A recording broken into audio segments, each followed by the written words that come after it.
Olá, seja muito bem-vindo. Hoje daremos continuidade aos nossos estudos sobre a Bíblia Sagrada e hoje falaremos a respeito de uma questão que causa desconforto em muitas pessoas. Todos os mandamentos da Bíblia se aplicam hoje?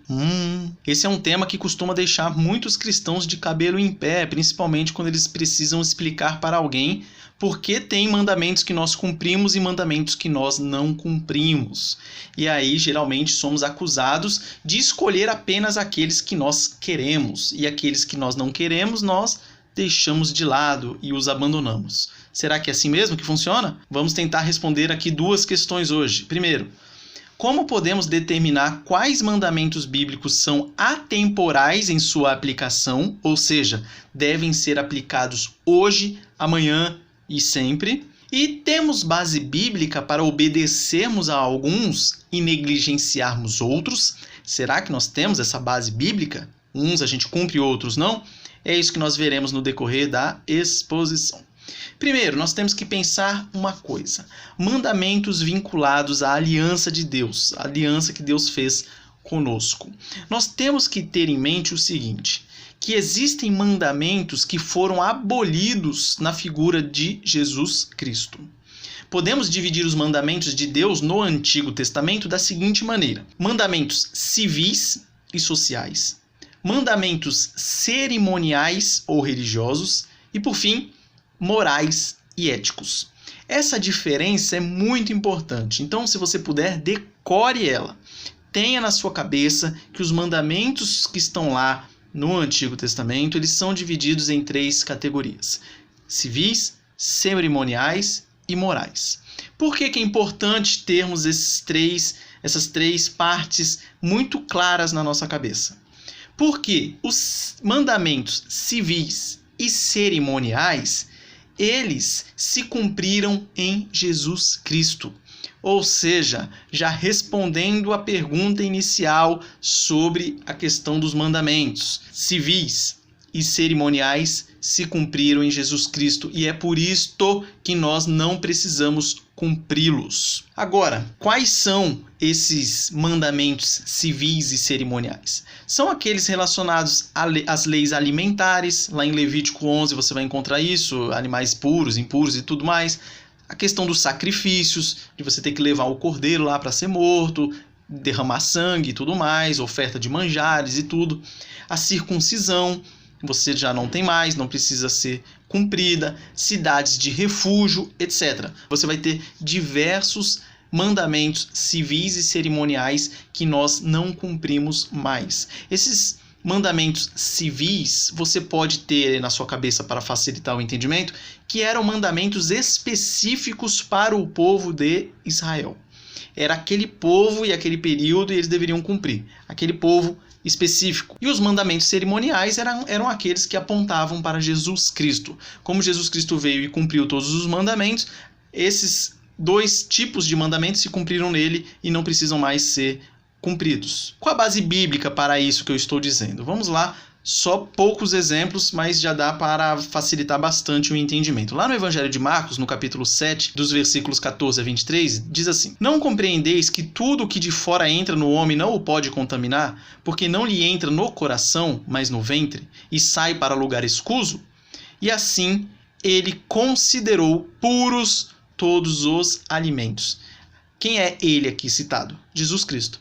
Jesus Cristo que disse isso. Então, ele considerou puros todos os alimentos. Aqui você já vê a lei ali dos alimentos, a lei cerimonial, civil, sendo abolida claramente. Você também tem em Hebreus capítulo 10, versículos de 1 a 18, não vou ler todo, né? Mas separei aqui pelo menos a parte mais importante para nós agora. Temos sido santificados mediante a oferta do corpo de Jesus Cristo, uma vez por todas. Ou seja, o sacrifício de Jesus é aquele que encerra toda aquela prática de sacrifícios que haviam sido feitas antes. Então, nunca jamais podem remover pecados, aqueles sacrifícios anteriores. Jesus, porém, tendo oferecido para sempre um único sacrifício pelos pecados, assentou-se à destra de Deus. Então todos aqueles mandamentos sacrificiais foram cumpridos no sacrifício final e último de Jesus Cristo.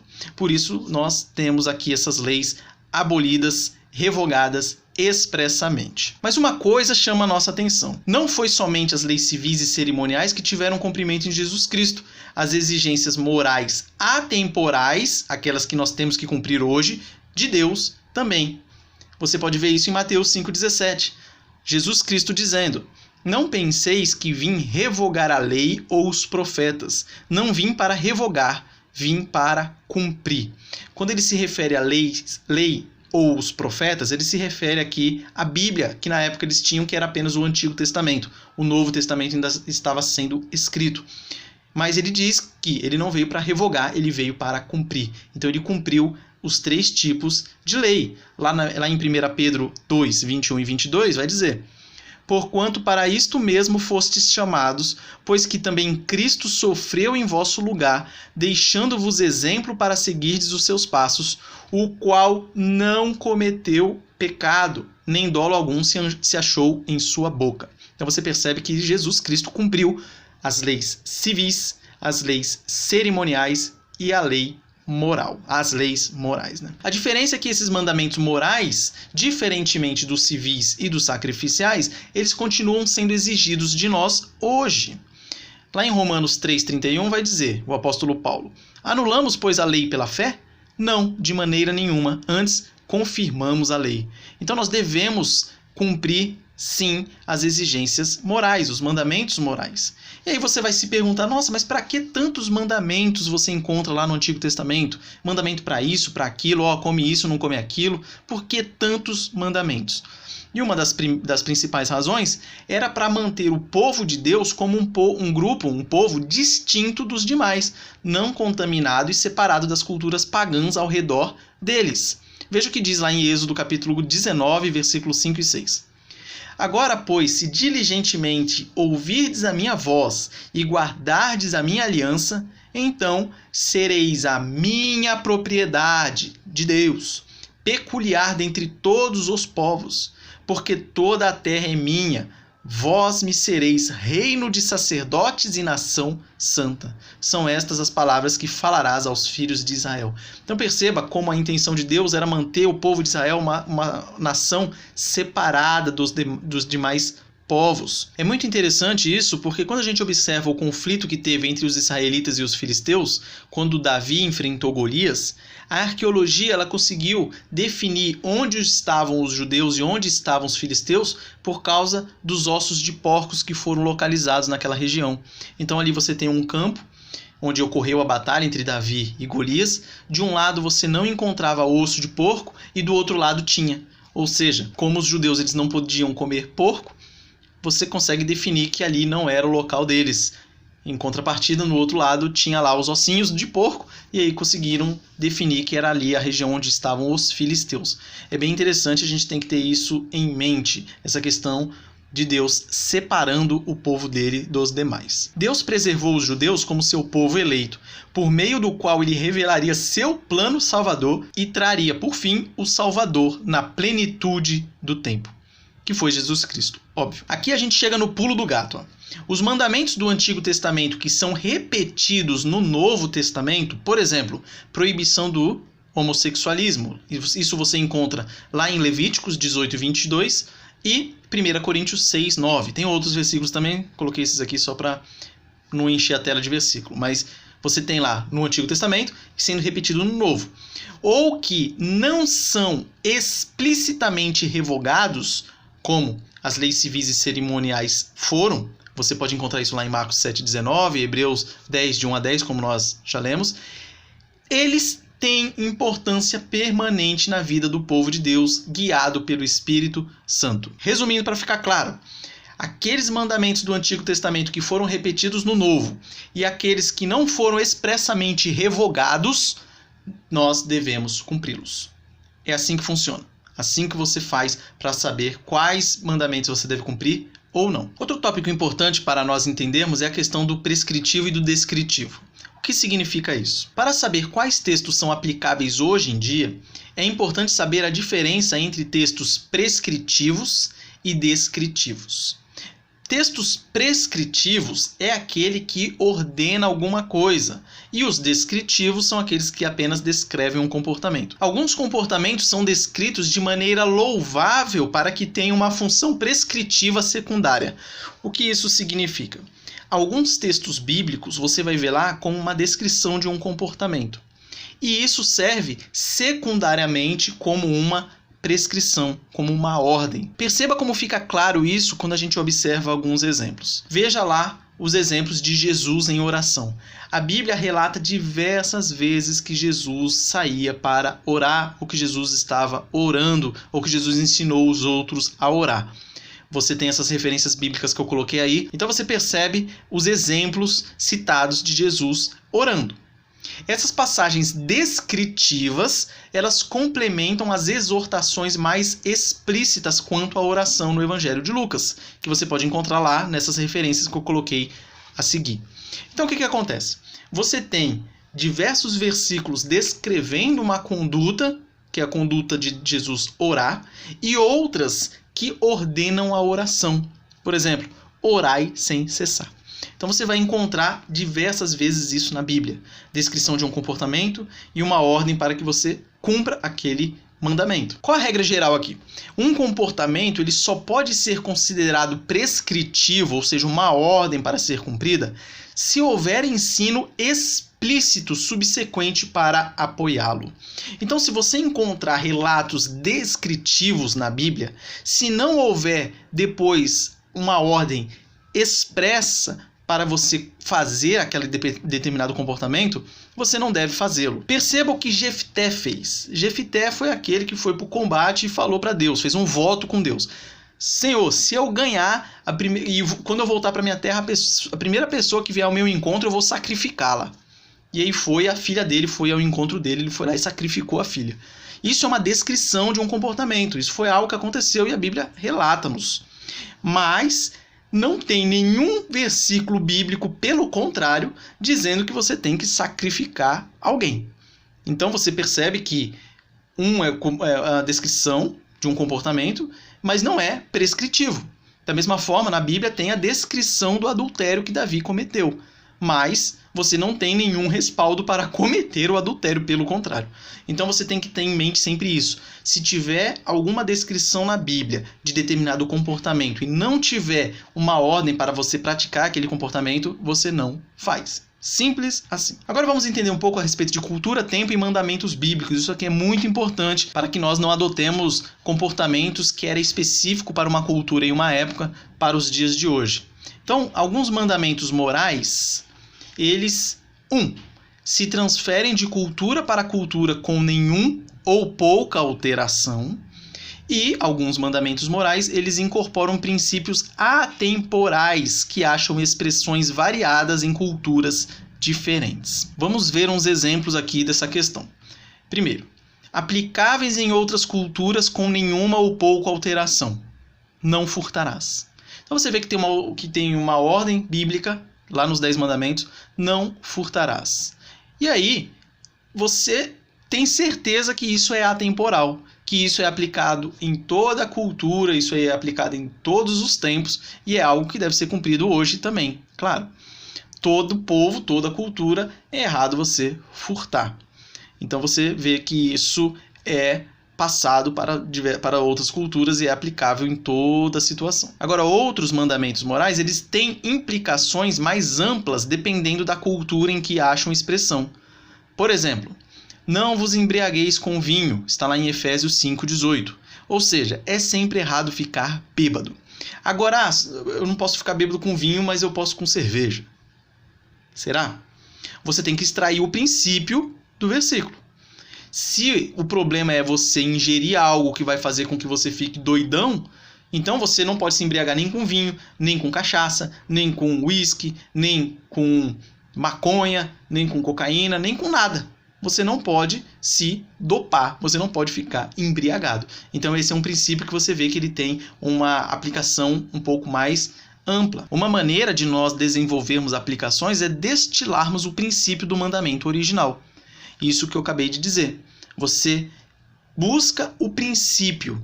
Qual é o princípio? É você não ficar doidão.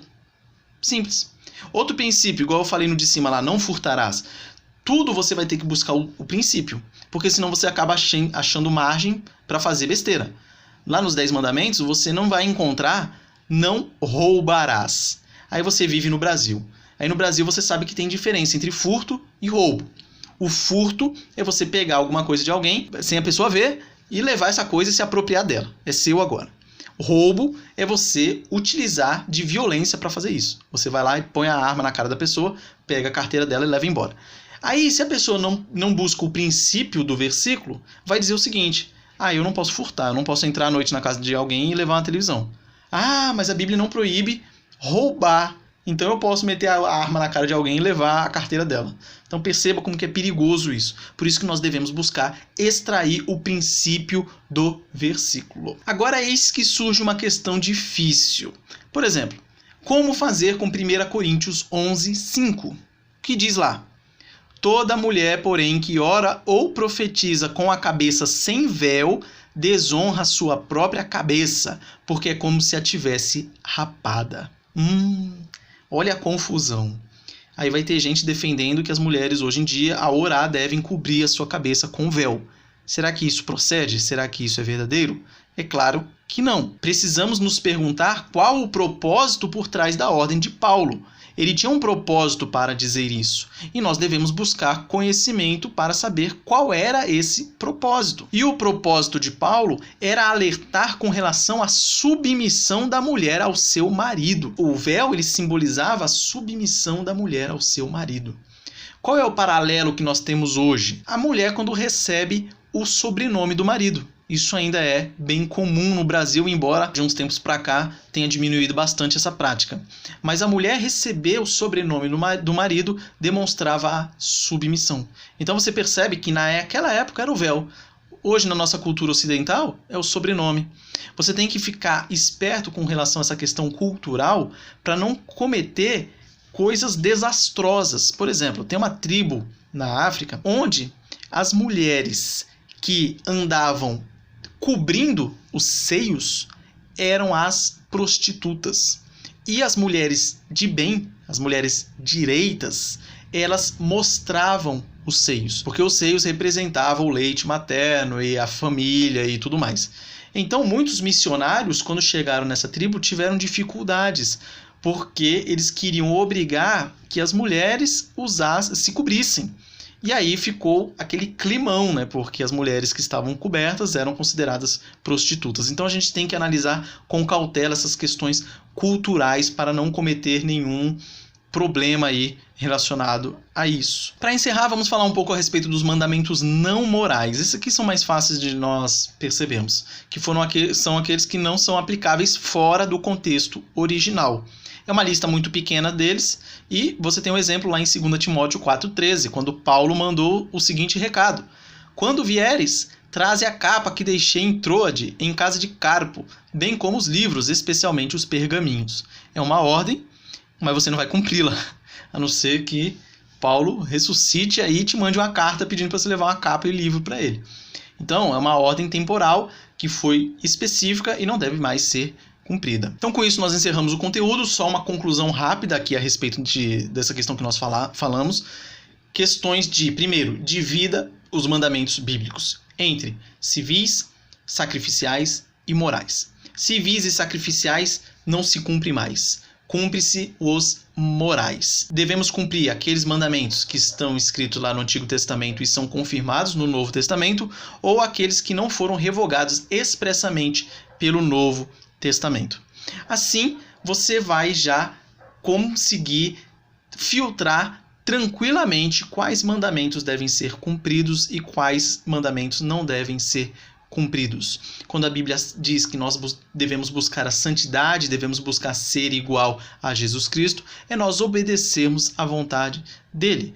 Ou seja, aqueles mandamentos que tanto ele passou como nós vemos lá no Antigo Testamento. Por exemplo, os 10 mandamentos. Se você cumprir os 10 mandamentos, você vai estar cumprindo os mandamentos morais e se tornando cada vez mais parecido com o nosso Senhor Jesus Cristo. Lembrando que aquele que o ama cumpre os seus mandamentos. Para encerrar, vamos falar um pouco aqui de 3 reflexões para que você fique refletindo aí durante a semana. Primeira, você já foi acusado de escolher os mandamentos que quer da Bíblia? Tem muita gente que faz isso, hein? Ô, crentão, você escolhe só os que você quer, né? Então, será que se alguém te acusar disso, você vai ter uma resposta sábia para dar para essa pessoa? Segundo, você se sente confiante para explicar por que os cristãos não devem obedecer às leis alimentares e sacrificiais do Antigo Testamento? Agora você já tem. Você já pode pegar só aquele versículo lá que eu citei aqui, deixa como uma carta na manga. Quando alguém vier falar a respeito de alimento, você vai lá com a carta na manga e ó, puf, bota lá, ó. Jesus Cristo mesmo falou, considerou limpos todos os alimentos. Pronto, acabou a discussão e muda de assunto. Terceira e última, nas Escrituras há mandamentos sobre os quais você tem dúvidas e perguntas interpretativas. Tem algum mandamento que você está na dúvida se deve cumprir ou se não deve cumprir? Eu já vou te adiantar aqui, muita gente tem dúvidas a respeito do sábado. Está lá nos 10 mandamentos, guardar o sábado. E aí? Não vou falar especificamente dele agora, mas muita gente tem dúvida a respeito disso. Mas o sábado, só para não te deixar sem resposta, o sábado nós cumprimos sim o dia de descanso semanal, que nós utilizamos o dia do Senhor, que é o domingo. Então é isso, encerramos por aqui. Caso tenha ficado alguma dúvida, por gentileza, mande aí nos comentários. E que Deus abençoe a sua vida, um forte abraço, nos vemos aqui na semana que vem, se Deus permitir.